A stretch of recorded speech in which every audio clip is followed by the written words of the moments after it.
Šajā īsajā video kursā parunāsim par to, kā veikt individuālo veselības pārbaudi un kā vienkārši pārliecināties, ka tu atrodies pie labas veselības, vai arī kā pārliecināties par to, vai tavu uzturu paradumi tev vada pareizajā virzienā.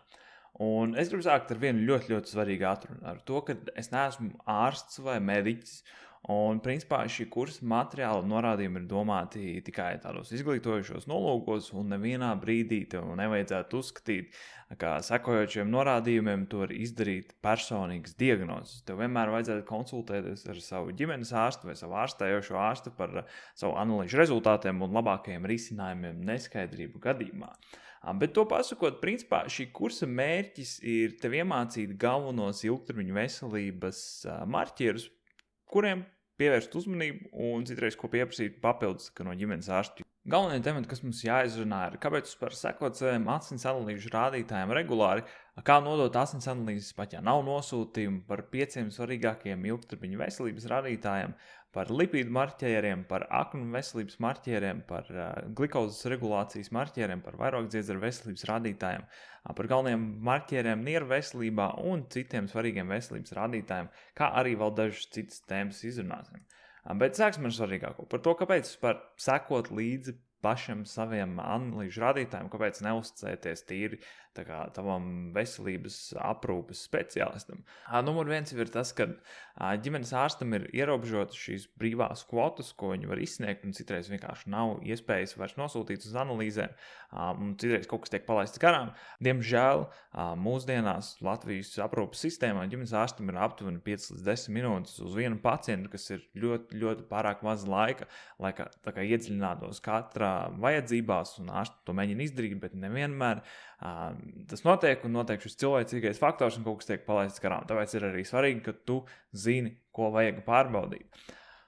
Numur 4 ir tas, ka padziļinātas analīzes nereti tiek veikts tikai, lai apstiprinātu esošu problēmu, nevis lai noķertu to pašā sākumā. Piemēram, ja tev nav šobrīd tev nav nekādi simptomi, tev netaisīs padziļinātas analīzes, tu uztaisīs tā ļoti virspusēji, pastīsies, vai viss ir kārtībā, bet tā problēma ar tādiem virspusējiem rādītājiem ir tie, ka viņi rāda, kad ir problēma jau kaut kādā pēdējā stadijā, nevis, kad viņi ir tikko sākusies. Tāpēc arī ir svarīgi saprast, kur ir tie marķieri, kur sākumā var norādīt uz esošu problēmu, pirms jau viņi ir kļuvusi nopietni. Saprotot, kas tev ir jāskatās, kam ir jāsako līdzi, tu vari arī redzēt to, vai tas, ko tu dari, dod tev to vēlamo rezultātu. Piemēram, ja tu ieviesi jaunu uzturu un tu uztaisi pēc 4-5 mēnešiem atkārtotas analīzes un tu redzi, ka tev analīzes ir uzlabojušās, tad tu zini, ka tas uzturs, ko tu ievēro, vada tev tajā veselīgajā virzienā. Un kā jau es teicu, veicot padziļinātas analīzes regulāri, ir iespēja arī noķert nopietnas veselības problēmas, pirms tās ir sākušās, un kaut vai arī vienkārši saprotot rezultātus, tu vari, prasīt ārstam turpmākas izmeklējumus, un tad dubultā principā nekas netiek palaists garām. Tev ārsts zina, kas ir jādara, un tu gadījumā, kādreiz kādam kaut kas piemērstās, tu vari paprasīt, kas ir ar šito rādītāju, kāpēc viņš ir paaugstināts vai pazemināts, un ko mums šeit vajadzētu darīt. Tie principā ir arī tie galvenie iemesli, kāpēc vajadzētu regulāri sekot, un to, cik regulāri, par to mēs parunāsim vēlāk. Citreiz man cilvēki teiks, Kārli, viss ir ļoti skaisti, bet man ārsts nedod uz konkrētiem izmeklējumiem nosūtījumu. Ar nosūtījumiem ir tā. Pirmkārt, jums viņus obligāti nevajag, lai uztaisītu šīs veselības pārbaudes. Jūs paši varat aiziet uz laboratoriju, paprasīt konkrētos izmeklējumus, jums viņus uztaisīs un rezultāts atsūtīs uz e-pastu. Protams, bez nosūtījuma tas nozīmē, ka par visiem izmeklējumiem tev būs jāmaksā pašam. Savukārt, atcerieties to, ka vienu reizi gadā jums pienākās vispārējā veselības pārbaude, tā kā vienreiz gadā dakteris jums varēs uztaisīt nosūtījumu vismaz uz lielāko daļu no šiem izmeklējumiem. Un ja kaut kādus izmeklējumus dakteris nevar nosakt no valsts puses, tad es iesaku silti samaksāt par viņiem pašiem, vismaz vienreiz gadā uztaisīt to pilno veselības pārbaudi. Un ja dakteris kaut kādu iemeslu dēļ, tā parasti nav, bet ja gadījumā kaut kādu iemeslu dēļ dakteris atsakās likt tev nosūtījums uz konkrētām pārbaudēm, tad vienkārši apdomā to iespēju nomainīt savu ārstējušo ārstu. Tā kā atcerieties, jūs izmeklējumus varat taisīt jebkurā brīdī, bez nosūtījuma, tad, protams, par visu ir jāmaksā pašam, bet lielāko daļu gadījumus vienreiz gadā dakteris uz gandrīz visiem šiem izmeklējumiem var iedot nosūtījumu, lai tu varētu visu pārbaudīt. Bet, respektīvi, nemaz neejot dziļāk, mums ir principā 5 svarīgākie veselības marķieri, kurus tev vajadzētu zināt jebkurā brīdī, kurus var pārbaudīt ļoti, ļoti vienkārši. Un principā, pat ja tu iet taisīt šīs analīzes par maksu, tās to gan neko neizmaksā. Numur 1 tas ir asinsspiediens, numur 2 tas ir asins cukurs, numur 3 tie ir triglicerīdi, numur 4 tas ir augsta blīvuma holesterīns un numur 5 tas ir vidukļa apkārtmērs. Protams, nemaz nerunājam par svaru. Svaru arī visiem vajadzētu zināt, kurā brīdī. Bet tātad asinsspiediens, mēs vienmēr gribam asinsspiedienu turēt zem 130 uz 85. Citur teiks, ka, ja tu mājās mēri, tad 135 uz 85 ok, ja pie doktora tu mēri, tad 140 uz 90 ir ok. Bet, principā, tas, uz ko mums vajadzētu mērķēt, ir, kad pie miera stāvokļa, tu 10 minūtes pasēdējis mierīgi pāris reizes izmēri asinsspiedienu. Asinsspiedienam vajadzētu būt zem 130 uz 85. Numur 2 ir asins cukurs. Un asins cukuru var mērīt tāpat kā asinsspiedienu mājās, ja tev ir aparāts. Un tas aparāts nemaksā dārgi, un vienreiz nedēļā vai ja ne katru dienu, tad vienreiz nedēļā pasakot līdzi savam rīta cukuram, un jūs varat redzēt, kāds viņš ir. Ja viņš ir zem 5,6 mmol uz litru, tad principā ir ok. Triglicerīdi un augsts blīvuma holesterīns ir kaut kas tāds, ko jūs varat tikai laboratorijā noskaidrot. Ja es nemaldos, ir aparāti arī mājās, ko var turēt, bet tie aparāti ir ļoti dārgi. Un triglicerīdiem vienmēr vajadzētu būt zem 1,7 mmol uz litru, un augstā blīvuma holesterīnu mēs gribam tā kā vīriešiem turēt virs 1 mmol, un sievietēm virs 1,3 mmol uz litru. Un augsts blīvuma holesterīns ir tas, ko jūs zināt kā labais holesterīns. Un tad ir vidukļa apkārtmērs. Un tātad Eiropā vīriešiem vidukļa apkārtmēram vajadzētu būt zem 94 cm, tas ir mērot tieši ap nabu, un sievietēm zem 80 cm, un sievietes mēra virs nabas nedaudz, kur ir tā tievākā vieta. Tā kā šie ir tie cipari, kam jūs varat pasakot līdzi, šie cipari, tā kā savu personīgie cipari ir jāzina izvai tā kā reizreiķinis.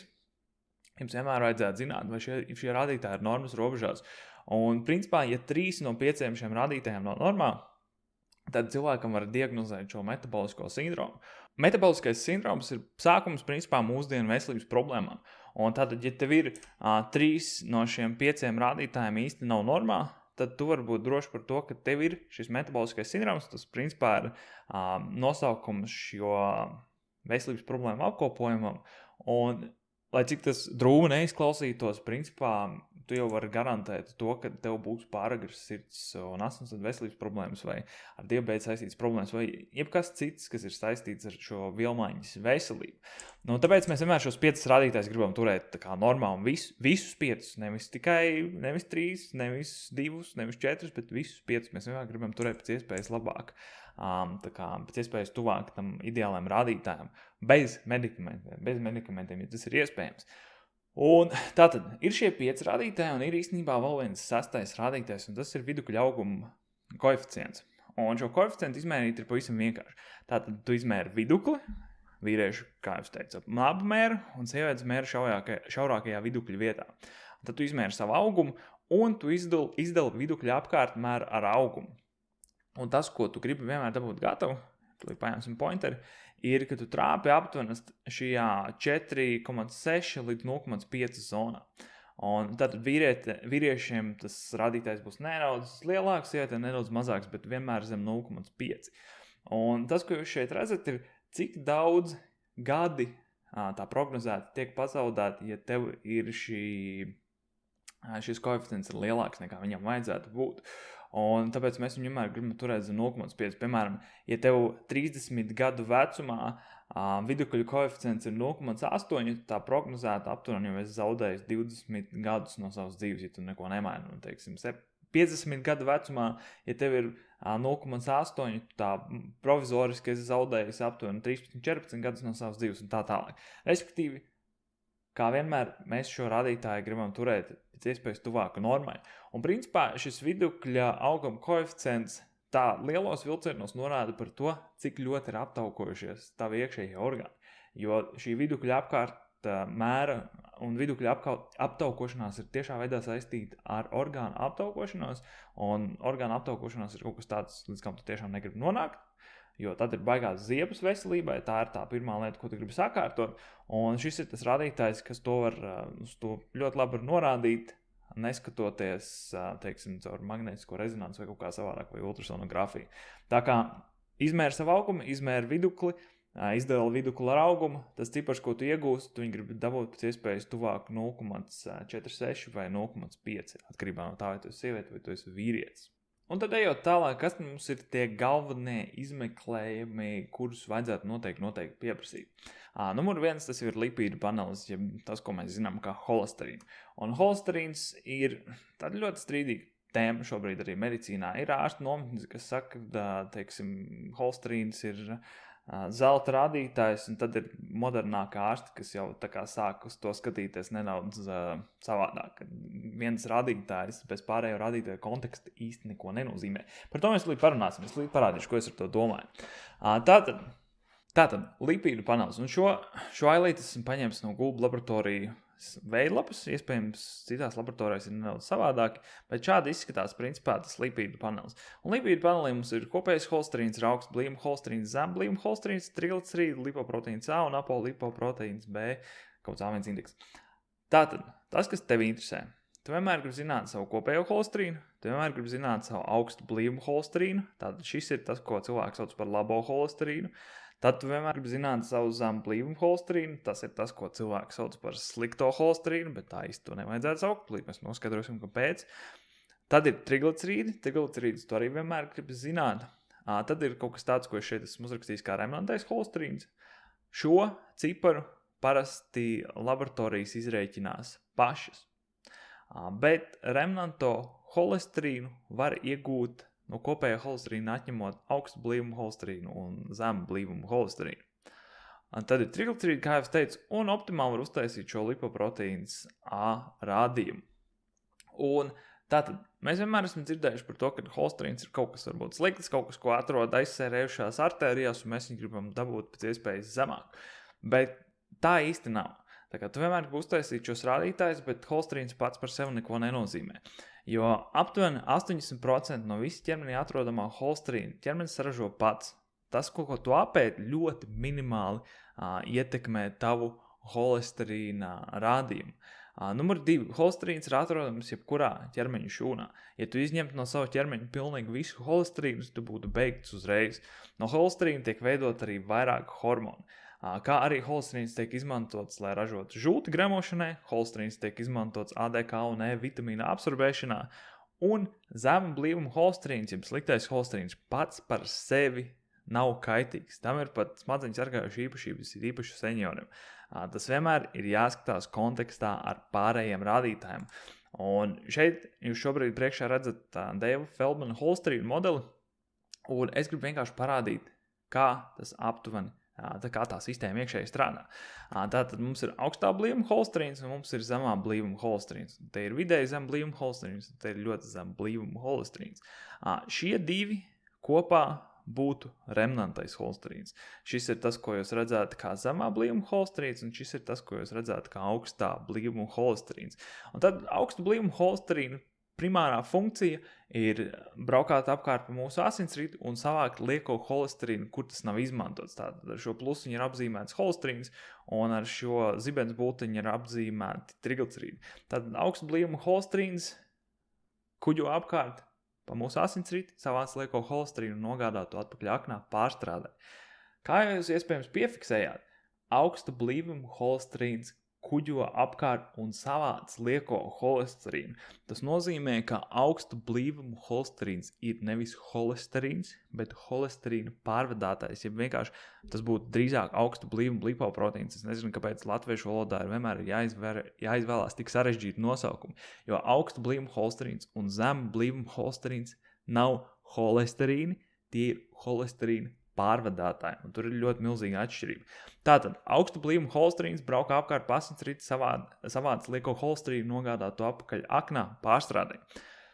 Savukārt zem blīvuma holesterīns ir nedaudz cits stāsts. Tātad akna izlaiž šo ļoti zemā blīvuma holesterīnu pārvadātāju, šo lipoproteīnu, kas kuģo apkārt pa asinsriti, un izdala triglicerīdus, kas mums ir viena no tauka enerģijas formām, un viņš ved arī šo nelielo holesterīna kravu. Un tātad ļoti zemām blīvuma holesterīnam izdalot triglicerīdus tur, kur viņi ir vajadzīgi, tas lēnām kļūst par vidēji zem blīvuma holesterīnu, un turpinot izdalīt šos triglicerīdus tur, kur viņi ir vajadzīgi, tas kļūst par zemu blīvumu holesterīnu. Un tātad šajā brīdī šis kuģis braukās apkārt pa asinsrīti aptuveni 3 līdz 4 dienas, izdalot holesterīnu, kur tas ir vajadzīgs. Un ja tas nekur īsti nebūs vajadzīgs beigās, tad šī molekula, šis lipoproteīns nonāk atpakaļ aknā, kur tas tiek uzsūkts, un tātad notiek šī zemā blīvuma holesterīna, lipoproteīna pārstrāde. Un šis process ir pilnīgi veselīgs, un šis process ir pilnīgi normāls, un tā tam vajadzētu notikt, jo pats par sevi zem blīvuma holesterīns nav kaitējošs.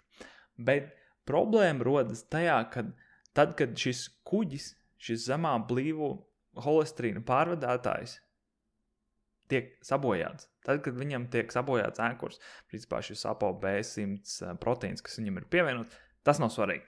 Svarīgākais ir atcerēties, kad šis cikls kā tāds kļūst kaitīgs, tad, kad kaut kas noiet greizi, vai tad, kad tiek sabojāts šis kuģis. Un šo kuģi, šo pārvadātāju, var sabojāt augsts asinsspiediens, to var sabojāt augsts asins cukurs un citi faktori.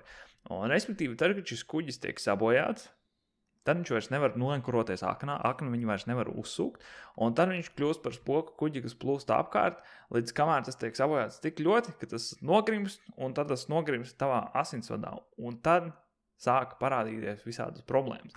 Tad, kad šie kuģi tiek bojāti, un tad, kad viņi nonāk tavā asinsvadā, tā kā viņi, principā viņiem bojājoties, viņi paliek aizvien mazāk un mazāk.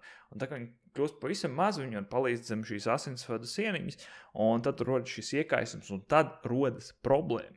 Un šī problēma nerodas no tā, kad šitie kuģi ir daudz. Tikai tāpēc, ka zem blīvuma holesterīns ir paaugstināts, tas nenozīmē, ka ir problēma. Problēma būtu tad, kad tev ir augsts zem blīvuma holesterīns, augsts asins cukurs, tev ir aptaukojusies akna, tev ir augsts insulīna līmenis, augsts asinsspiediens un citi veselības problēma rādītāji. Un tad viss šīs pārējās problēmas sāk bojāt šo zemām blīvuma holesterīnu kuģi, šo lipoproteīnu, un tad viņš sāk radīt vēl lielākas ziepes. Tā kā nevienmēr zem blīvuma holesterīns ir slikts, viņš ir slikts, ja ir pārējās analīzes arī sliktas. Un es vienkārši gribēju šo domu pastāstīt, jo pie zema ogļhidrātu uztura vai ketogēnu uztura ir iespējams, ka šis zemā blīvuma holesterīns nedaudz paaugstinās. Un tā nav slikta lieta, ja tavs remnantais holesterīns joprojām ir zems, ja tavu triglicerīdi ir zemi, ja tavs asinsspiediens ir normāls, ja tavs asins cukurs arī ir normāls, tad zemā blīvuma holesterīns pats par sevi neko sliktu nedara. Tas ir vienkārši, viņš paaugstinās, tāpēc, ka ir vairāk šīs enerģijas tauka formā, un līdz ar to, par cik šie kuģīši dzīvo mums asinsritē 3 līdz 4 dienas, tad viņi vienkārši ir vairāk asinsritē pieejami, bet paši par sevi viņi neko sliktu nenodara. Un tātad, iespējams, kādam šobrīd rodas jautājums. Ļoti labi, Kārli, bet kā es varu zināt, vai man ir šis zemā blīvuma holesterīns, vai viņš ir veselīgs man asinsritē, vai viņš ir neveselīgs, ja viņš man ir paaugstināts. Un to mēs varam noteikt ar vēl vienu koeficientu, un šo koeficientu var iegūt, izdalot triglicerīdus ar augsta blīvuma holesterīnu. Un tad tu iegūst šo koeficientu, tātad paņem triglicerīdu rādītāju, izdala ar augstu blīvumu holesterīnu rādītāju, parūpējas, ka viņi ir abi vienādās mērvienībās norādīti. Un tu iegūsi tātad šo ciparu, kas šeit atrodas uz šīs X skalas. Šeit ir sadalīti šie zemā blīvuma holesterīna kuģi, bojāti un veselīgi. Un tātad tu vari zināt, ka tev ir veselīgs zemā blīvuma holesterīns, principā, ja tu atrodies šajā zonā, kas ir 1,3 līdz, es teiktu, 1. Te jau mēs varam sākt nolikt robežu, kad kaut kas jau īsti vairs nav kārtībā. Un savukārt, ja izdalot triglicerīdu rādītāju ar augstu blīvumu holesterīnu, tu esi virs 1, kaut kas, tad jau, principā, mēs aptuveni varam nojaust par to, kad ir asinsritē cirkulējošs šīs sliktais zemā blīvuma holesterīns, tātad bojātais zemā blīvuma holesterīns. Un tu gribi panākt, ka tavs cipars, šis koeficients lēnām virzās uz kreiso pusi šajā asī. Tā kā tas, ko tu izdari, tu paņem savu analīžu rezultātu, tu izdali triglicerīdus ar augstā blīvumu holesterīnu, tu iegūsti koeficientu, iegūsti ciparu, tu šo ciparu uzliec uz šīs asas, paskaties, kur tu aptuveni šeit atrodies. Ja tu esi zem 1, principā, tad tu zini, ka tu virzies jau tā kā pareizajā virzienā. Ja ir virs 1, tad kaut kas arī īsti nav kārtībā un principā tev tiek nodarīts ikdienišķi šis kaitējums tavai asinsvadu sistēmai kā tādai. Pievēršot uzmanību aknu veselības rādītājiem, principā ir 4 rādītāji un vēl viens 5. izmeklējums, kam vajadzētu iziet cauri. Tas ir ALATS, ASATS, SF un GGT. Un tad vēl ir papildus ultrasonogrāfija, kur tu aizēji uztaisi, paskaties, kas tev notiekās ar to aknu. Bet principā šie 4 rādītāji ir pilnīgi pietiekami, lai vispār saprastu to kopbildu pašā sākumā. Un GGT jeb gamma glutamiltransferāze ir pasvītrots vienu svarīgu iemeslu dēļ. Tāpēc, kad Gulbu laboratorijai, un man liekas, ka visos pārējos izmeklējumos Latvijā, un es īsti nezinu, kāpēc tā ir, nav bijis iespēja nevienam pajautāt, ir tā, ka šie rādījumi, šis GGT rādītājs tiks uzrādīts kā paaugstināts tikai tad, kad tas jau būs jau ļoti, ļoti augsts, salīdzinot ar pāris pētījumiem. Piemēram, šeit mēs varam redzēt GGT kā veselības rādītāju, kā, teiksim, tas, ko jūs šeit redzat, ir cilvēku grupas, kas ir sadalīti, piemēram, visu gadījumu mirstību, mirstība no veselības problēmām, kas nav saistīts ar vēzi, vēža mirstība, visu cēloņu, sirds un asinsvadu slimību, mirstību un tā tālāk. Un te ir sadalīti cilvēki pa GGT grupām. Tātad viens ir zems, tātad viens ir principā kontrole, un 5 ir augstākā GGT grupa. Tātad šiem cilvēkiem bija visaugstākais šis GGT rādītājs, un šeit tā korelācija ir ļoti, ļoti skaidra. Tātad, jo augstāk šis rādījums, jo lielāks tavs risks nomirt no jebkādām veselības problēmām paaugstinās reiz 2, nomirt no veselības problēmām, kas nav saistīts ar nāvi, tu esi augstākajā grupā arī principā ir 2, vēža risks arī palielinās par 2,3 reizēm, un tās problēmas tātad ir diezgan lielas, diezgan nopietnas, lai uz viņām, lai pievērst tam uzmanību. Tāpat tas pats attiecas arī uz aknu. Ja tu esi šajā augstākajā GGT grupā, tava iespēja nomirt no aknu problēmām ir principā palielinājusies par 15 reizēm. Bet interesanti ir tas, ka visas šīs kategorijas, tātad 1, tas rādītājs bija 9, 5, rādītājs bija 36 un augstākas sievietēm, vīriešiem bija 14 un augstākais bija 56. Tie ir šie intervali, kad šeit būtu 1, šeit ir 5 un šeit ir viss pa vidu. Tātad vīriešiem,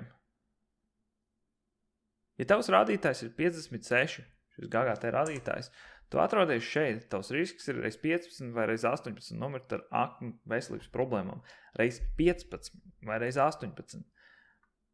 Bet mums Gulbu laboratorijā kaut kādu iemeslu dēļ šis rādījums uzrādīsies paaugstināts, ja viņš būs virs 61.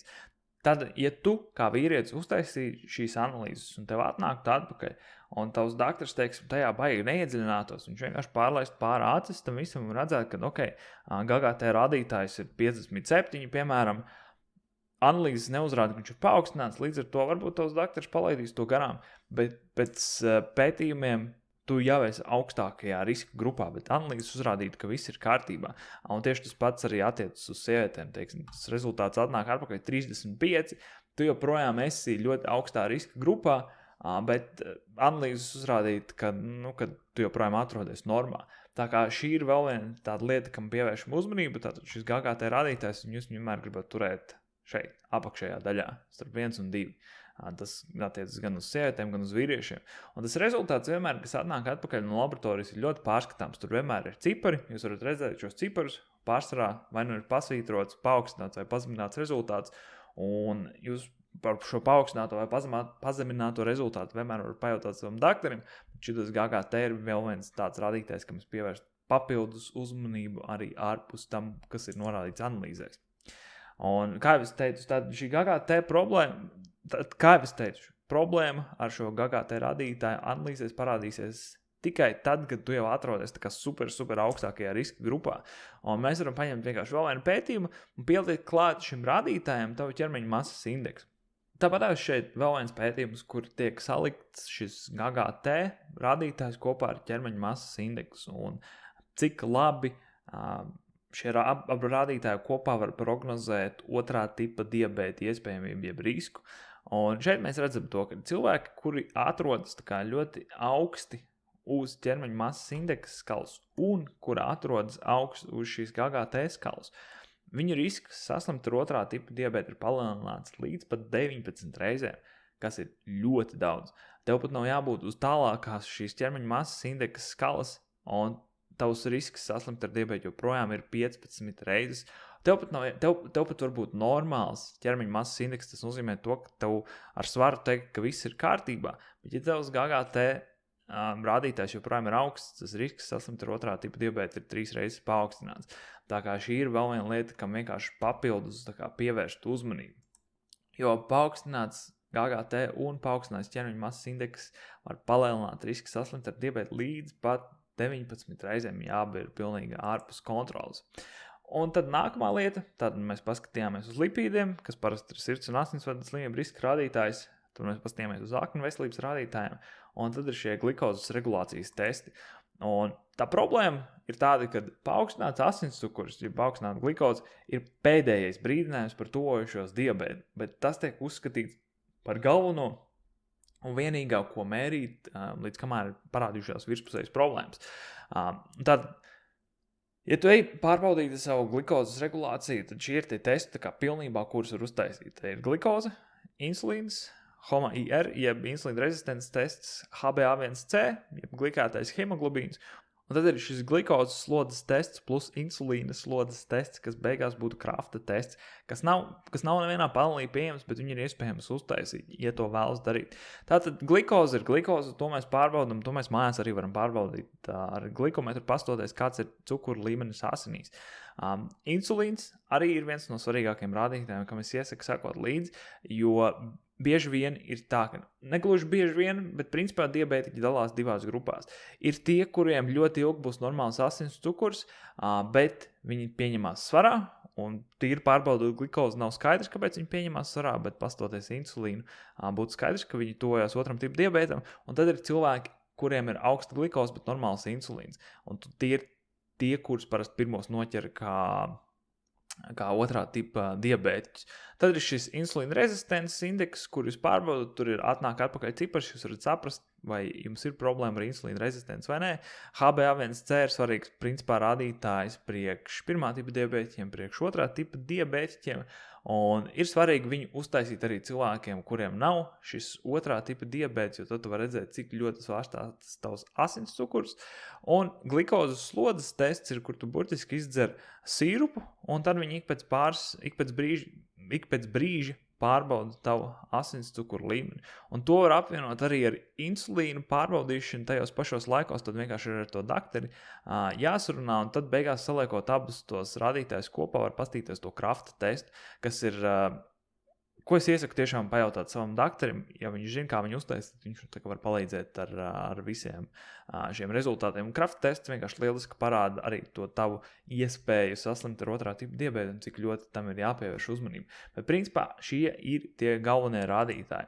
Galvenie vairogdziedzeru veselības rādītāji ir tireotropojas hormons, T3, brīvais T3, T4, brīvais T4, un papildus vajadzētu paskatīties antivielas pret tireoglobulīnu, antivielas pret tireoperoksidāzi, pašu tireoglobulīnu, dzelzs transferīnu un dzelzs saistīšanas spēju, transferīnu piesātinājumu un feritīnu.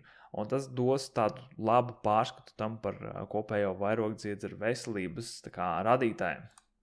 Un tad mums ir citi svarīgākie rādītāji, protams, ir pilna asinsaina optimāli uztaisīt, paskatīties C reaktīvo olbaltumu, jeb CRO, homocistīnu, kas ir arī iekaisuma marķieris, tad ir testosterons, estradiols, D vitamīns, kas principā šobrīd jau arī tiek uzskatīts par hormonu, un vitamīns B12. Paši pēdējie izmeklējumi ir principā nieru funkciju pārbaudas. Ir serum kreatīns, kreatīna klīrens, urīna un asins tests, ir albumīna un kreatīna attiecība, Un tad ir šī ultrasonogrāfija kā papildus izmeklējums. Principā ultrasonogrāfija vēdra dobumā vienreiz gadā uztaisīt, paskatīties aknas, paskatīties nieru, paskatīties žultspulsu, ir vienmēr optimāli. Un bieži vien man cilvēki jautās arī par to, cik bieži taisīt analīzes, un atbild numur 1 ir tik bieži, cik saka tavs daktors. Parasti, ja nav nekādas problēmas, tad taisi vienkārši vienreiz gadā, un tu redzi, kur tu virzies palēnām. Savukārt, ja ir piefiksētas kaut kādas problēmas, un tu uzsāc uzturu pārmaiņas, tad principā uz pilnīgi visiem rādītājiem tas attiecās 3 mēnešus pēc uzturu pārmaiņām. Ja rādītājos bija novirzi, savukārt, ja rādītājos nebija nekādas baigās novirzes, tad ja viss bija kārtībā, pēc tādām lielām uzturu izmaiņām var uztaisīt analīzes pēc 3 vai 6 mēnešiem, vai pēc tam vienkārši reizi gadā. Un savādāk, ja, teiksim, daktors vēl dod kaut kādas citas norādījumus, tad var taisīt arī biežāk, bet, retāk kā reizi gadā taisīt visus šos rādītājus nevajadzētu, jo tad tu vari laicīgi pastīties, vai ir izradušās kaut kādas problēmas vai nē, un ja nav, super, pēc gada atkal taisa, savukārt, ja ir problēmas un tu veic kaut kādas izmaiņas, tad pēc 3 mēnešiem pastīties, vai tu virzies pareizajā virzienā, tā kā būtu optimāli tieši ar to rādītāju, ar kur bija problēmas. Un pats pēdējais jautājums ir par to, vai pie zemogļhidrātu uzturu vai keto uzturu var būt novirzes no normas. Un tātad, ievērojot ketogēnu uzturu vai ievērojot zemu ogļhidrātu uzturu, visiem veselības rādītājiem vajadzētu būt normas robežās. Tātad pie laba uztura nevajadzētu būt problēma ar pilnīgi nevienu no veselības rādītājiem. Numur 2 ir tas, ka pirmajā mēnesī ir iespējams paaugstināt urīnskābi, tā vajadzētu atgriezties normāli pēc pirmajām 4 līdz 6 nedēļām. Tāpat tās arī orālās glūkozes testi nebūs ļoti akurāti, ja ir kādu laiku jau ievērots zemes ogļhidrātu uzturs vai low-carb uzturs. Un tāpat tās es jau nedaudz arī pieminēju, bet zemā blīvuma holesterīns ir iespējams nedaudz paaugstināts pie zemu ogļhidrātu vai keto uzturu. Ne visiem ir daļa cilvēku, kuriem viņš joprojām paliek normas robežās, un tad ir daļa cilvēku, kuriem ir nedaudz paaugstināts. Un tādos gadījumos, ja visi pārējie rādītāji ir normas robežās, tad es baigi nesatrauktos par šo zemā blīvuma holesterīnu. Bet vienmēr ir svarīgi aprunāties ar savu ārstējošo ārstu.